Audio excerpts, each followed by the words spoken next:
My very first test flight for Kelly Johnson was doing what we call a VG diagram, velocity and gravity, pulling G's. And at these speeds, you just pull in all the way, just pull it in until the airplane stalls. It was all very sudden. And they're trying to get more G's out of the airplane at these various speeds. The 300-mile-an-hour speed, as I peaked out and the airplane stalled at 300 miles an hour, that's called an accelerated stall, and the G meters would record, it recorded 6 G's, and it stalled, and at the same instant a loud explosion and the canopy blew off right over my head. Well, okay, anybody lose a canopy going fast, I gotta guarantee it's thrilling for the moment. So I came down and reported it to Kelly Johnson. He was there when I came down, and I said, it jettisoned itself. So they immediately redesigned the canopy, and that's the one that you ended up with that hinged back here. Wasn't much of a hinge, but it had pins that went in and then hooks on each front corner, and it survived the war. The most dangerous problem that the engineers and test pilots had to overcome was compressibility. We came to a point where we were having trouble with the P-38, and we lost one in a dive due to compressibility, and the military thought we didn't know what we were doing and that our test pilots weren't up to the job. After an unsuccessful attempt by the Army to solve the problem, Kelly Johnson received permission to form his own flight department dedicated to test flying the P-38. Kelly Johnson's first 4 pilots were Milo Burcham, Joe Toll, Jim White, and myself. We did think it was a high-speed problem. I know that Kelly Johnson knew it was a high-speed problem. What do? You're trying to make the airplane go as fast as it can, and of course a fighter has to be able to dive. When you dive, you go faster than you do in level flight. And I remember one day that I got into compressibility deliberately to see what it was like. I'd heard about it, and I just went into it gradually, and I was about 30,000 feet. And I got into it where the nose suddenly dropped. It would buffet a little and drop. And I went to pull it up right away, and it didn't come up. I rode it for a while, a couple thousand feet, and finally nursed it out. And now I know this is for real. Well, my God, you got to do something. You got to redesign something. The airplane came out at a time when it just had too much speed and climb. It was really a function of the altitude it would go and the great speed, and you go into a little bit of a dive, and my God, a 15-degree dive from, say, 30,000 feet with power on, you'd be in compressibility within 1,000 feet. Something like that. Well, my gosh, a fighter's got to do better than that. Kelly Johnson knew he had to get the Lightning into a high-speed wind tunnel to solve this problem. But he was meeting resistance from the wind tunnel's operators, NACA, which is now called NASA. Through Kelly Johnson's dogged determination and ability to reason, he got General Hap Arnold convinced that it was a high-speed problem, and he made it possible to get it in a high-speed wind tunnel. And they could see exactly what was happening, and the air was reaching the speed of sound and shock stalling. And instead of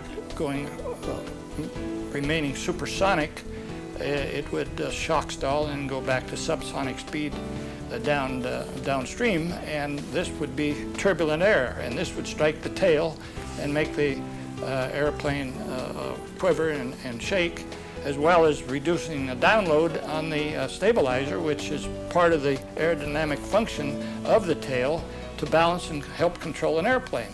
And we were losing it. And they determined, well, now what we've got to do is produce a device that would not only help slow you up because it's too critical a speed to be flying in, but we wanted to restore some lift to the wing as well as a nosing up tendency. So this is what we did with this dive flap. We called it a compressibility dive flap, and it worked. Milo Burcham and Tony LeVier immediately began testing the new dive flaps. However, the Army felt that they were progressing too slowly, so they sent Colonel Ben Kelsey to Lockheed to finish up the dive test program. and he took it up and went into a dive like I described, and next thing we know, we were getting telephone calls that a P-38 appeared to be coming down in pieces, and the main part was in a spin, and out of the spinning airplane came a pilot and a parachute. Well, it was Ben Kelsey. He actually went into a dive, and for reasons we don't really know, couldn't get the dive flaps out. Miraculously, Colonel Kelsey survived the accident with only a broken ankle. We immediately had orders to get another airplane ready, and from that moment on, nobody bothered us. Bertram and LeVier completed the test program in 1942, proving that the dive flaps worked. The modification was added to later P-38 models. The engine was a problem in developing on the P-38, there's no question. It was a good-looking engine. It ran great when it ran great, but I got to tell you, they lost a lot of them from all sorts of causes. Lockheed was determined to correct the engine problems. From the day I joined Kelly Johnson in 1942, and that very first flight that I mentioned, all through the remaining 3 or 4 years that we were testing them, I was probably doing more testing on P-38s than the other pilots.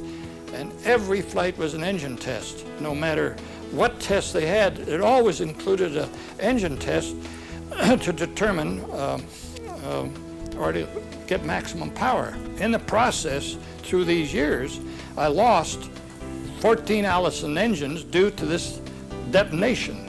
And that is, of course, an explosion in a combustion chamber of an engine. And when a fuel mixture detonates, you gotta remember it's like setting off a stick of dynamite, and something's gotta give. In December of 1943, Lockheed rushed LeVier to Europe in an attempt to find a solution to the engine problem. Lockheed also manufactured 500 modification kits to update all the P-38s in the European theater. The kits included dive flaps and boost ailerons that would greatly enhance the plane's effectiveness. There were 21 modifications, and they called it the Blackjack program for the card game 21.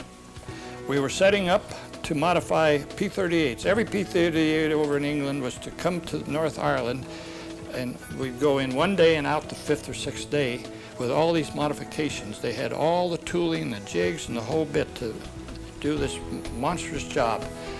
And hopefully that we'd have this engine failure problem licked too.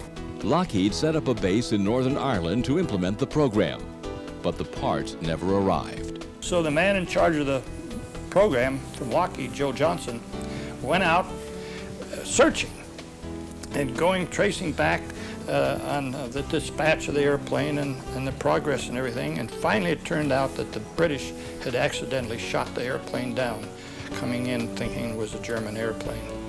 And they did admit it. And that was the end of that modification program. We never caught up with it. It was a low blow. While in England, LeVier was asked to give a lecture about the P-38 to a new fighter group. He explained single-engine operations and the dangers of compressibility. He also gave a dramatic flight demonstration. Soon after, LeVier found out how effective his lesson was. A young pilot off maybe 100 feet or so called my name. And he came toward me and he got up close. He said, "I want to shake your hand. You saved my life." And I chuckled and I said, "How did I save your life?" And he told me this story. There was 4 of them up on a training flight, and the lead pilot said, "Let's go home." And he peeled off, and they all peeled off. I suppose they were in a right-hand echelon or whatever. And they all peeled off, and down they went. All the other 3 guys went in. Well, they couldn't figure out why he got out and the other 3 didn't. And he said, "Well, I did what Tony LeVier said to do if he got into it." That's exactly what he told me. And they had him down there and to tell the higher command people. Well, now they never told me anything. The next thing I know, they're shipping me off to all these bases to demonstrate and lecture, and I gave all these other bases the same treatment. And I even, to make a good entry, like you would want to if you're going on the stage or performing. You want to make a good entry. I got to coming in over the field at 20,000 feet straight down in a P-38 and would bring it right down to the deck over the base. And I got to tell you, that would get the attention of everybody within 50 miles. The noise, as you know, the terrible noise of a P-38 going fast. There was nothing quite like it. LeVier was called back to the States to begin test flying America's first production jet fighter, the P-80. I'd like to describe some of the features, the outstanding features of this airplane, and we'll start with the nose, which was the devastating part of this airplane to its enemy. The fantastic concentrated firepower. And up here we have the 450 caliber machine guns that are bore-sighted straight ahead, no converging point. The 20 millimeter cannon is missing here, but it was right below the center tube. And you can just imagine when all guns and cannons were blazing away, it was just like shooting a shaft of steel out in front of the airplane. The nose of this airplane is distinctive, and it was so well-liked, particularly by Kelly Johnson. He put the same nose on the P-80 jet fighter that we built toward the end of the war. Now, the guns are furnished by ammo cans that were here in this area. This had a large armament door, one on each side. This particular airplane does not have one, but this whole side would open up and the armament containers, the ammunition containers, slid in from each side and was designed so that you could have these containers serviced and ready to go, and an airplane could come down and open this up. Out goes the empty cans, in goes the full cans, feed the ammo chain into the guns, and the airplane could make a quick departure for further combat. It was one of the very first airplanes to have a tricycle gear, and I recall seeing the engineering work that they did to develop this. Shimming on an airplane is one of the worst things that can happen and can almost tear the structure apart in the nose of the airplane usually, and not to mention tearing the gear loose. I've had shimmy and it's fierce. You don't want it. And this is all the shimmy damping mechanism here. This is the little hydraulic container, and each of these will keep it from shimmying. One of the great features of the P-38 was the power plants. The Allison engine, a V12 cylinder, 1,710 cubic inch, with a capability of producing 1,700 or more horsepower. When we first started flying the P-38, we were just barely getting 1,100 horsepower. Part of my job at Lockheed as a test pilot was to test the engines at greater power. And pretty near every flight that I made, regardless of what we were testing beside the engine, was to take off and climb full power and then full speed, full power at whatever altitude, 30, 35,000. One of the things we were trying to do from the very beginning is to work the horsepower up. With a start of only 1,100 horsepower when I first started to fly it, we wanted to, of course, get it up to at least 1,700 horsepower, because reciprocating engines should be, if they're designed right, be able to get 1 horsepower per cubic inch, and that's about the way it's run today. Now, of course, why do we want more horsepower? We need horsepower to increase the capability of the airplane to take off with greater weight and climb at greater speeds, as well as going faster in level flight. And it goes without saying, you need it for a fighter airplane. We worked the power up on this particular model, which is the L, the latest last model of the fighter version. And we did get it up to 1,700 horsepower, but we did it with a new intercooler to cool the air that came from the turbine supercharger, which made it possible to go up to these great heights. We did that by taking air in here to cool the air going into the engine. And of course, we know an engine, or internal combustion engine, likes cold air. You don't like hot air. same for jet airplanes. The colder the air, the more the power. Here we have the opening for cooling the oil. Each engine had 2 oil coolers, one on each side. One of the most important things about a fighter airplane, or for that matter any airplane, is having a good rate of climb. This airplane was outstanding and probably would outclimb any airplane of that period, even friend or foe. Now, of course, one of the most important parts of the engine was the turbine supercharger. And the P-38 was, I believe, one of the very first mass-produced airplanes in this country to use the turbine supercharger. We had done early work prior to the P-38 with the turbine supercharger, and it does wonders for an engine. It takes an engine, for instance, like this, where it has a rated horsepower, usually up to, without supercharging, up to maybe 10,000 feet, depending on the gear ratio of the engine blower. With this, we can make an engine believe that it's at sea level as high as 35,000 feet. Now we're at the point of the aileron of this airplane, and I think it's important to tell you that when we first started to fly this airplane, it had just straight control mechanism to the pilot with a control wheel. And they were extremely heavy, like driving a truck if in comparison. And I remember being sent out on test flights to measure the rate of roll of the airplane, where you'd see an airplane roll violently to the right or left. And a fighter must have good control and rapid roll. That's one of the most important things in order to maneuver in combat.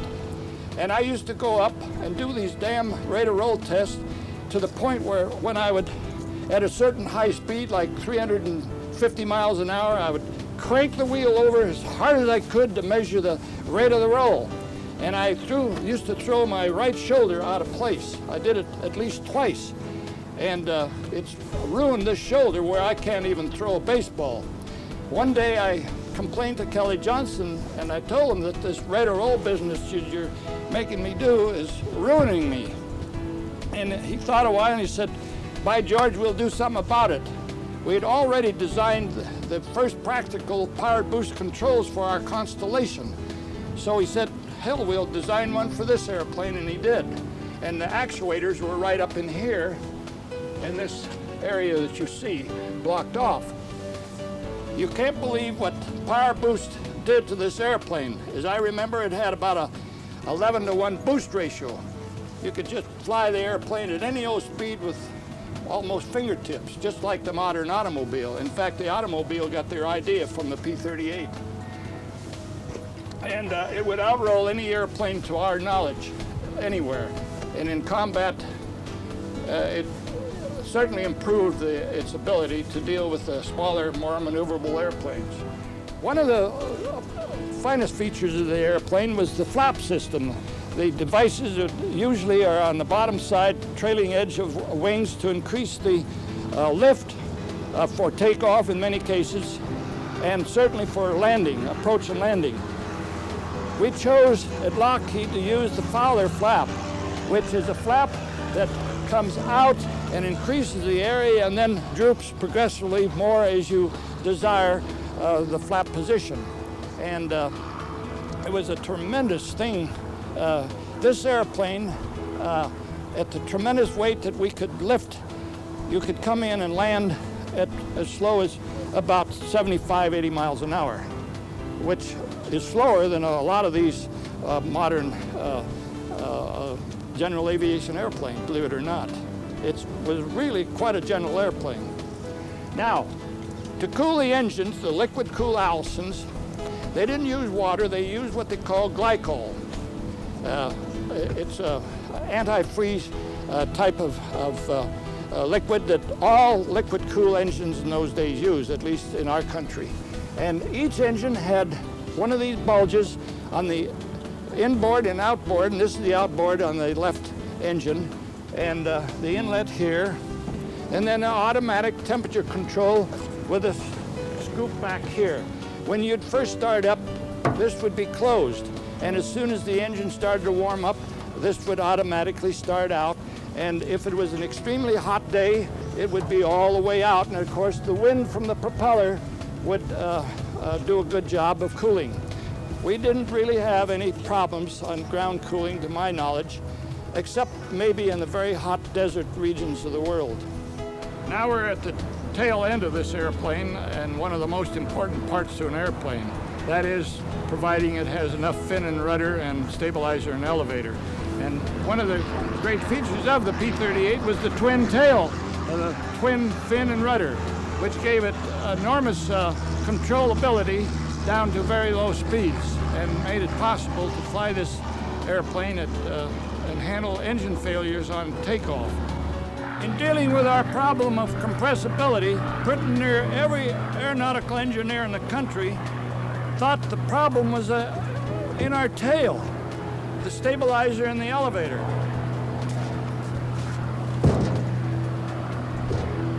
That's the full travel of the elevator, nose down like I have it now, and nose up here. Now when we go into this dive and reach compressibility, what was happening was the shock waves on the wing, and particularly on the center section, was stalling the air, and it was coming back, impinging on the tail and making the tail buffet, and you would feel it in the control column. So they decided that the problem then was in the elevator balance. They thought actually the elevator was nibbling. They didn't know why, but they associated with the fact that the tail is aft of the main wing and on about the same plane. Now this is what they call a mass balance counterweight, and there's one on top and one on the bottom. And this balances the weight of the elevator against the possibility of flutter. And as you know, what flutter is a condition where you get an unstable situation where a control or a wing would start to flap like that, and the loads would be so high that usually structures won't take it, and they break and fall off. Can't have that. And I talked about the elevator and the elevator counterweight. We also had it on the rudders, and as you see up here, that is the rudder and one below. Mass balance to prevent rudder flutter. Kind of rhymes, doesn't it? Now, in the compressibility dive, where the airplane is going down, the pilot is pulling furiously to get it out of the dive, and nothing is happening. When you get down to lower altitudes, where the Mach number is still high, but the indicated speed, or the total speed of the airplane, has risen maybe 150 miles above the limit speed of the airplane, in the region of 500 and more indicated, the tail loads, due to this pulling back and the severe buffeting, the tail would always fail at this joint. Now, before we knew much about this compressibility, we knew that the pilot needed help to get out of this dive, and the most effective control is the stabilizer, which is the forward part of the elevators. At high speeds, high Mach numbers, you have to realize that the trailing edge controls become less effective. And this was holding true back here.